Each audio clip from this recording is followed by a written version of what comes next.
In Beverly Hills, USA, there's a hotel that since 1912 has catered to the whims of the most famous stars of the silver screen.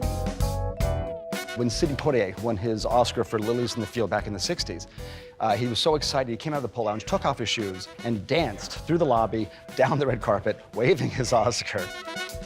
And since its 1940s makeover, the hotel has barely changed. Every brand strives to think about that very delicate balance between embracing the past and really honoring it. They really have had to stay true to how it was originally because that's how people want it to be when they get there. A decade before the Beverly Hills Hotel's big refurb, they would add a watery attraction that proved a splash with the movers and shakers. Pool was put in about the 30s. When they first built it, they had a sand and pool theme. It was supposed to be like a beach. The cabanas were built at about the same time. Then they changed again in the 40s. They took out the sand. They realized it was messing up the works in the pool. Since then, the swimming pool has been more than just a place to take a dip. The swimming pool at the Beverly Hills Hotel is obviously the place to be seen. It's elegant, it's timeless, and you know that whenever you go, you will always bump into friends. And that is one of the greatest joys of staying there. This is one of those things that can never be recreated here in Los Angeles. We're on 12 acres in the most expensive real estate in the world. You can't duplicate this. Every hotel that's built now, all the pools are up on the roof. So you can't duplicate the cabanas, you can't duplicate the space. But in Beverly Hills, even relaxing appears to be hard work. It's deceptively relaxed because actually everybody is standing into attention. You're either a massive film fan, you could be an entertainment journalist seeking out a story, or you could just be a superstar walking through waiting for your next break. So either way, you have to spend a lot of effort looking as relaxed as possible. Those that dreamt of stardom used the pool to launch their big break. We used to have a high dive. They called it the casting high dive because all these actors and actresses, starlets at the time, would always get up, walk very slowly to the high dive, slowly walk the length of it and do a perfect dive into the pool, hoping at some point someone would notice them. It's been said that former Olympic swimmer Johnny Weissmuller won his role as the legendary Tarzan after a movie producer saw him save someone from drowning in the hotel pool. But high-board heroics weren't the only way to get noticed. We had a paging system down here. And we used to have, it was a little person, and he'd wear the hat, and he'd walk around with a phone. And people would actually have themselves paged at the pool, like, you know, telephone call for Mr. Smith, telephone call for Mr. Smith, and he'd stand up very loudly, "I'm Mr. Smith," and they'd say, "Right away, sir." And they'd come over, and he'd plug in the phone, and he'd sit there having a conversation with himself for a while. The paging tradition back in the day is equivalent to doing a hashtag on Instagram these days or tagging your location. It's a way to show people, I'm here, I'm at the Beverly Hills Hotel, I'm poolside, I'm at the cabana, wherever you may be. It's a way to show that off. But some people are just much cooler at showing off than others. We've had a very famous shot with Faye Dunaway. She just won her Oscar in the 70s for Network. Her boyfriend at the time was Terry O'Neill, a very famous photographer, and he took these amazing glamour shots of her with her Oscar, early morning, with the newspaper spread around her, gazing lovingly at her Oscar. And what's interesting is, if you look, that picture has been copied several times. Other actors and directors recently who've won an Oscar have come down to the pool and recreated that shot of them with their Oscar, gazing lovingly at it at the Beverly Hills Hotel pool. Sometimes, though, a hotel stay is as much about not being seen. I think one of the main things that celebrities are protected from the door all the way through. There's an underground parking lot if they don't want to be seen. There's the main grand entrance, but there's security everywhere. For 107 years, we have been keeping people's privacy. We have been guarding their privacy, protecting their privacy. So it's something that we're very proud of that we do today. But some guests are harder than others to keep under the radar. The Beatles were at the Beverly Hills Hotel, and they had a little dip in the pool after hours. But we had to sneak them in. If you see over there past the bar in the cabana, there's a little side entrance, a little secret entrance.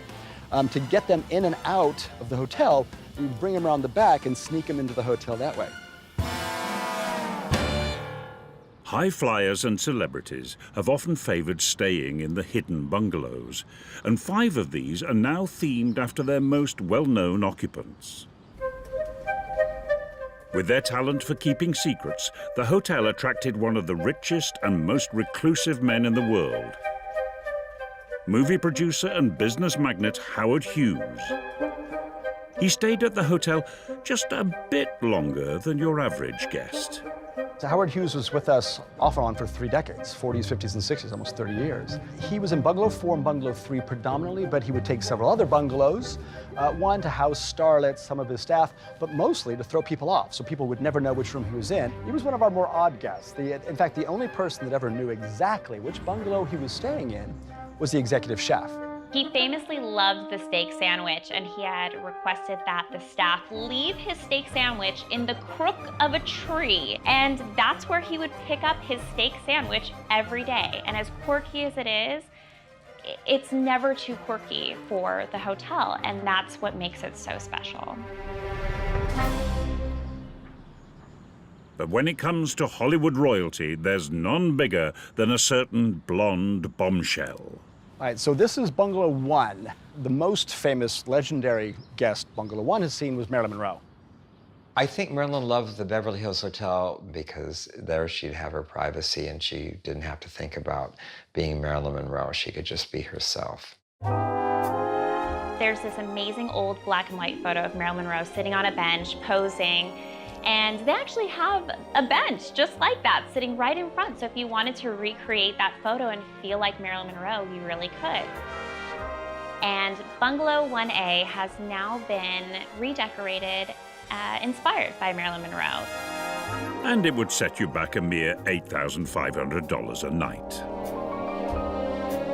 We used a lot of her inspiration. So we used a lot of her colors, some of the fabrics that she liked, some of the designs that were popular during the 40s and 50s. And also, we've made it sort of a whole Marilyn Monroe experience. You know, that very famous line when she was being interviewed, what do you wear to bed? And she goes, I wear Chanel No. 5. So we actually have a Chanel No. 5 bar. They have a menu that is Marilyn Monroe inspired. You can order the Marilyn Monroe Sundae. So you can really just sit in this beautiful bungalow and feel this glamorous lifestyle that Marilyn Monroe felt.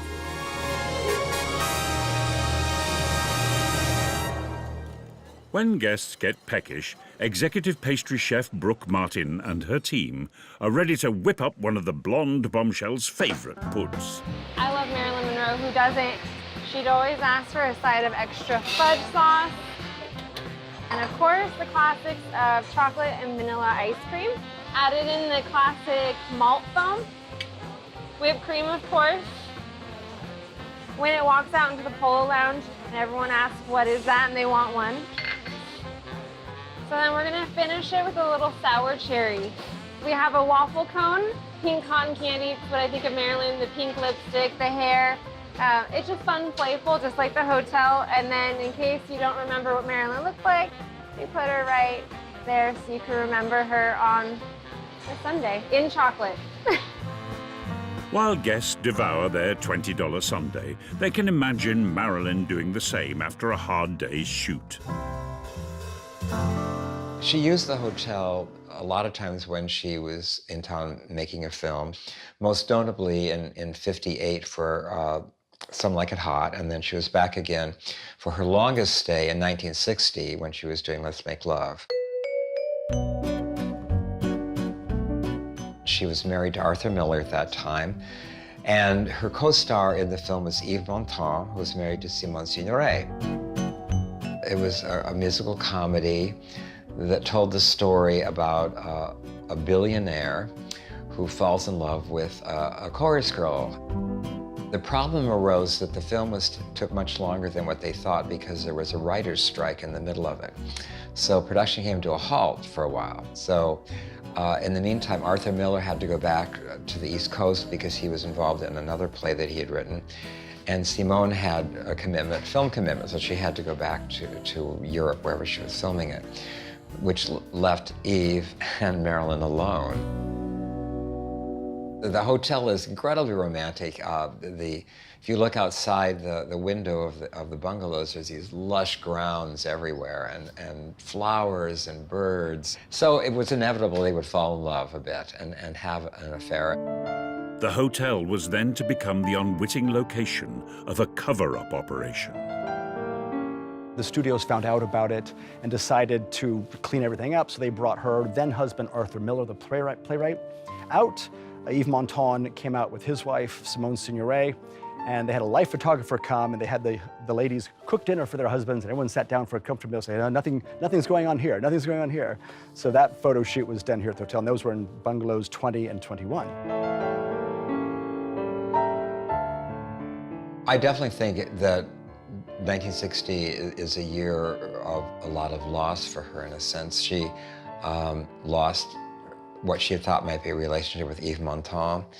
And I think she sensed that her husband was slipping away too. Don't think there was much of a relationship left at that point. And she, of course, never really had a relationship after that.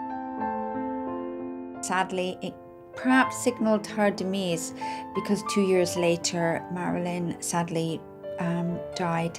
So Beverly Hills Hotel did play quite a significant role in her life and career, really.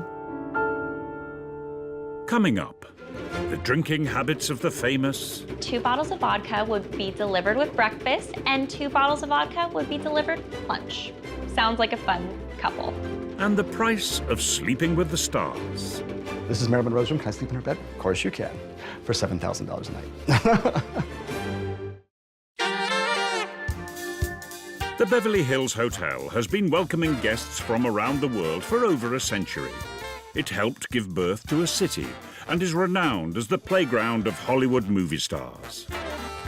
I actually went to the Beverly Hills Hotel when I was in LA to cover the Oscars, of course, and we spent a good half an hour standing around saying, don't you just want to bump into one person? And then we heard a voice saying, hey, you guys, what are you doing? And it turned out to be Chris Rock, and we thought, thank you, there is a God. The Beverly Hills Hotel for me symbolizes a bygone era where everyone was someone, and you still feel a bit of that when you go there. It's one of the few places in Los Angeles that really does feel like that. I suppose for many staying at the hotel, provenance is what they're looking for, and to stay in a bungalow or in a suite that was lived in by a great movie star of the Gilded Age of cinema is incredibly appealing. And one member of Hollywood royalty patronized the hotel more than most. I've been in the lobby and seen Elizabeth Taylor come in, waving her arms and going, charge it, charge it. I mean, she was a fixture. The hotel clearly left an impression on the movie starlet. One of the bungalows is named after Liz Taylor. She loved the hotel, and she actually spent 6 of her 8 honeymoons at the hotel. That's how much she loved it. But just maybe the secret to a long and happy marriage lies in holding off on the booze. There's actually this tale that her and her husband, Richard Burton, had a delivery request where 2 bottles of vodka would be delivered with breakfast and 2 bottles of vodka would be delivered with lunch. Sounds like a fun couple. But this 210-room hotel is more than just a celebrity hotspot. With prices ranging from $595 to $25,000 a night, guests' expectations are high. My great-grandmother, Margaret, believed that giving your guests the best of everything, regardless of cost, was the only way to go about business. I suppose what they try to achieve at the Beverly Hills Hotel is to make everyone feel as though they've been 100 times. And if you haven't, you're embraced. That's something Americans do very well, but especially at the Beverly Hills Hotel, because the staff have been there forever. They're part of the furniture. Everyone is important to us. Doesn't matter if it's famous or a business person or tourist or anything, we treat everybody the same. That goes for the staff too, as over 40 of the 600-strong team have worked here for over 25 years. I think the secret to great service is for it to be seamless, for you not to have 6 waiters in front of you all the time, but for everything to happen without you even noticing, and that they get absolutely right. We will give you as much service as you can possibly want, or as little as you possibly want. We cater every single stay to the guests. We try to make it as individualized, as personal as possible. Before you arrive, the room is organized to your liking because they remember how you like the furniture. If you want your little desk by the window, you want your armchair here, you want... Everything is organized. They'll even change your mattress. People want to sleep in Frank Sinatra's bed. I don't care who you are. Women today want to sleep in Marilyn Monroe's bed. This is Marilyn Monroe's room. Can I sleep in her bed? Of course you can, for $7,000 a night. You might go to one hotel and it feels a little stuck up in LA. You might go to another hotel and it just feels like it's trying too hard. But the Beverly Hills Hotel has that perfect balance. And that's why celebrities will keep going back there, because it's authentic. And having hosted the Glitterati for 107 years, this hotel has itself featured in over 30 films and TV shows, from Beverly Hills Cop to Saving Mr. Banks. To have this jewel in the middle of this metropolis, to be able to have a hideaway in Beverly Hills, you know, I think it's the finest hotel in the world. It's just such a big part of the city and such a big part of the community. I think people will be going there hundreds of years from now. As long as the Beverly Hills Hotel doesn't dilute its aesthetic, its service, everything that it provides, its core, and it stays true to itself, it will always be one of the greatest hotels in the world. And employee of 17 years, Stephen Boggs, takes that responsibility seriously. Every once in a while, I think to myself, oh my God, we're in charge of this. We're in charge of making sure this does stay relevant. And our goal, again, if we do our jobs correctly, is to make sure that those people coming in here now come back here 50 years from now, when maybe their careers aren't the same. And God willing, I'll be here to say, remember that time when you ran naked through the hallway with the, like, oh, that was a good time. I just finished my 8th picture. So if we do our jobs right, yes, we will be around for at least another 100 years.